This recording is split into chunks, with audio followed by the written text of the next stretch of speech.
안녕하세요. 여러분의 부동산 궁금증을 명쾌하게 풀어드리는 부동산 정보 TV입니다.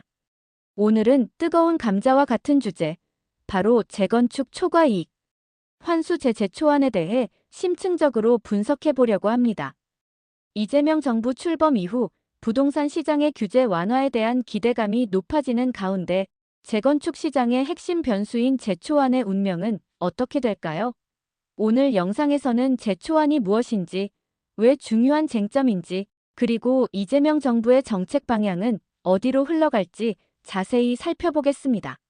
재건축을 앞둔 조합원분들, 부동산 투자에 관심 있는 분들 모두에게 중요한 정보가 될 것입니다. 재초안의 유지 여부에 따라 여러분의 자산 가치가 크게 달라질 수 있기 때문입니다. 영상 끝까지 시청하셔서 재초안에 대한 모든 궁금증을 해소하고 앞으로의 부동산 시장 변화에 어떻게 대비해야 할지 함께 고민해 보시죠. 그럼 이재명 정부 부동산 정책의 최대 변수로 떠오른 재건축 초과 이익 환수제 함께 알아볼까요? 먼저 재건축 초과 이익 환수제 재초환란 무엇일까요? 첫째로 재건축 초과 이익 환수제 재초환은 재건축 사업을 통해 발생하는 과도한 이익을 국가가 환수하여 공공의 이익에 활용하기 위해 도입된 제도입니다. 쉽게 말해 재건축으로 인해 집값이 크게 오르면 그 오른 만큼의 일부를 세금처럼 국가에 내는 것입니다. 둘째로 이 제도는 재건축으로 인해 발생하는 불로소득을 환수함으로써 사회적 형평성을 높이고 투기적인 재건축을 억제하는 것을 목표로 합니다. 셋째로 재초안은 재건축 사업 종료 시점에 부과되며 재건축 이전의 주택가격 상승률과 재건축 이후의 주택가격 상승률을 비교하여 조합원 1인당 평균 8천만 원을 넘는 초과 이익에 대해 최고 50%까지 부담금으로 환수합니다. 이번에는 왜 재초안이 이재명 정부 부동산 정책의 최대 변수라고 할 수 있을까요? 첫째로 이재명 대통령은 부동산 공급 확대와 시장 활성화를 위해 재건축 재개발, 규제 완화를 공약으로 내세웠습니다. 용적률 상향, 분담금 완화 등을 통해 사업성을 높이겠다는 구상입니다.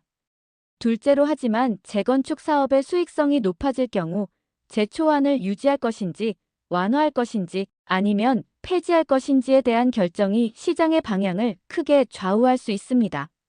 셋째로 특히 이 대통령은 과거 재건축을 통해 과도한 이익을 누리는 것은 사회 공공을 위해 환원돼야 한다고 발언한 바 있어 재초안 유지 가능성에 대한 무게가 실리고 있습니다. 만약 재초안이 유지된다면 재건축 시장에는 어떤 영향을 미칠까요? 첫째로 재건축으로 얻을 수 있는 기대 수익이 줄어들기 때문에 사업 추진에 대한 조합원들의 동의를 얻기가 더욱 어려워질 수 있습니다.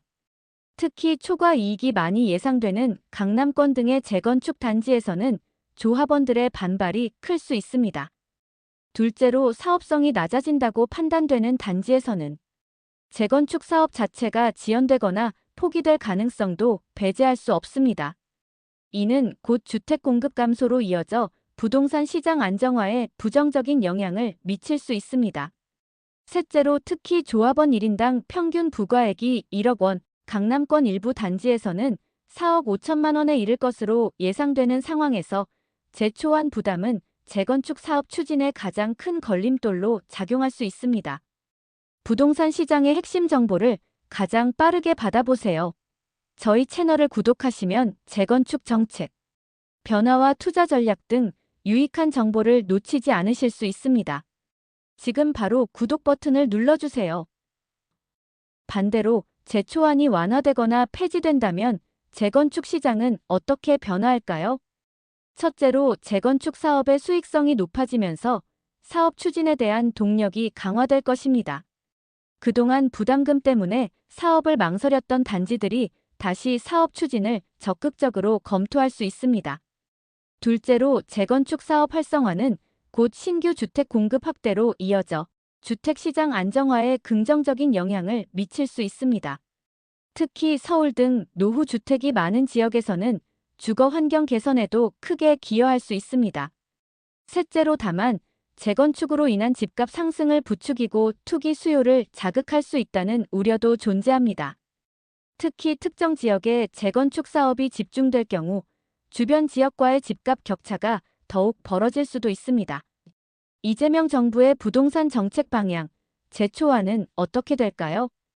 첫째로 현재까지 이재명 정부의 부동산 정책, 윤곽이 명확하게 드러나지 않았기 때문에 제초안의 유지 여부에 대해서도 단정하기는 어렵습니다. 둘째로 하지만 선거운동 당시의 발언과 공공성 강화, 원칙을 강조하는 점을 고려할 때 제초안을 완전히 폐지하기보다는 일부 조정을 통해 유지할 가능성이 높다는 분석이 지배적입니다. 셋째로 예를 들어 제초안 부과 기준을 완화하거나 부담금 비율을 조정하는 등의 방식으로 시장의 반발을 줄이면서 정책의 취지를 살리는 방향으로 가닥을 잡을 수 있습니다. 제초안 외에 재건축 사업에 영향을 미칠 수 있는 다른 변수는 없을까요? 첫째로 용적률 상향과 함께 거론되는 공공임대 비율 확대 역시 재건축 사업의 수익성에 영향을 미칠 수 있는 중요한 변수입니다. 용적률이 높아지더라도 의무적으로 건설해야 하는 공공임대주택 비율이 높아지면 건설사의 사업성은 떨어질 수밖에 없습니다. 둘째로 조합원들의 이해관계 역시 사업 추진의 중요한 변수입니다. 시공사 선정 이후에도 거주를 목적으로 하는 조합원과 투자를 목적으로 하는 조합원 간의 의견이 엇갈려 사업이 지연되는 경우도 많습니다. 셋째로 금리 인상, 원자재 가격 상승 등 외부 경제, 환경 역시 재건축 사업의 비용 증가를 유발하여 사업성에 영향을 미칠 수 있습니다. 마지막으로 제초안 유지 여부에 따라 재건축 시장의 향방이 결정될 것. 첫째로 이처럼 재건축 초과 이익 환수제는 이재명 정부의 부동산 정책 방향을 가늠할 수 있는 중요한 척도이자 재건축 시장의 미래를 결정짓는 핵심 변수라고 할 수 있습니다. 둘째로 정부가 어떤 결정을 내리느냐에 따라 재건축 시장의 활성화 여부가 달라지고 이는 곧 주택 공급량과 가격 안정화에 큰 영향을 미칠 것입니다. 셋째로 따라서 재건축 사업을 앞두고 있거나 부동산 투자에 관심 있는 분들은 앞으로 발표될 정부의 부동산 정책 방향을 주의 깊게 살펴보는 것이 중요합니다. 오늘 영상에서는 이재명 정부 부동산 정책의 최대 변수인 재건축 초과 이익 환수제에 대해 심층적으로 분석해 보았습니다. 제초안의 유지 여부에 따라 재건축 시장이 크게 영향을 받을 수 있다는 점을 다시 한번 강조드립니다. 앞으로 정부의 부동산 정책 발표에 더욱 귀 기울여 주시고 저희 채널도 지속적으로 관련 정보를 업데이트해 드릴 예정이니 많은 관심 부탁드립니다. 영상이 도움이 되셨다면 구독과 좋아요를 꼭 눌러주시고 부동산에 관심 있는 소중한 분들에게 공유를 부탁드립니다. 다음에도 더욱 유익한 부동산 정보로 찾아뵙겠습니다. 감사합니다. 안녕히 계십시오.